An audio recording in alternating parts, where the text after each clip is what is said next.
Bolo raz jedno dievčatko menom Martinka, ktoré sa veľmi rado schovávalo doma pred mamkou.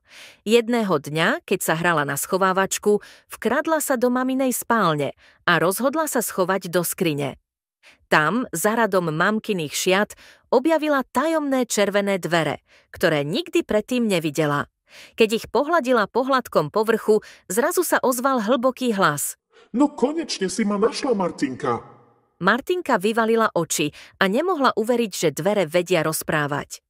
Ako vieš moje meno? Spýtala sa ich trasuvým hlasom. Ja viem všetko, Martinka, povedali dvere tajomne.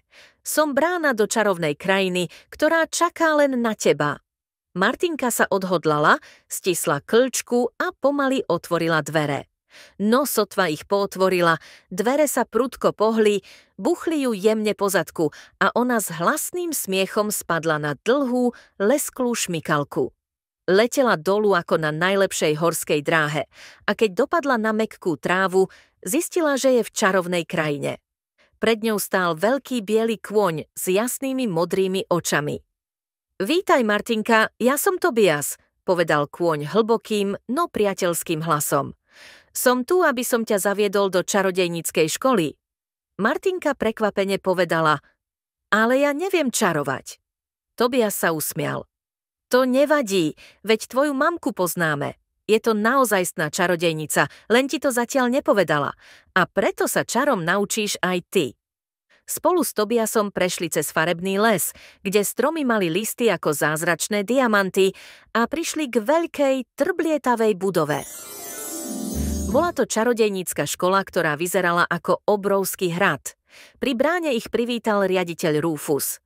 Mal takú dlhú bradu, že ju musel česať čarovným hrebeňom, ktorý sa týčil až do lesa. Rufus sa usmial na Martinku. Vítaj, mladá čarodejnica. Tu sa naučíš všetko, čo potrebuješ, ale dnes máš len ochutnávku, pretože musíš stihnúť ráno do škôlky. Martinka strávila zábavný večer učením svojho prvého kúzla na lietanie s pierkom.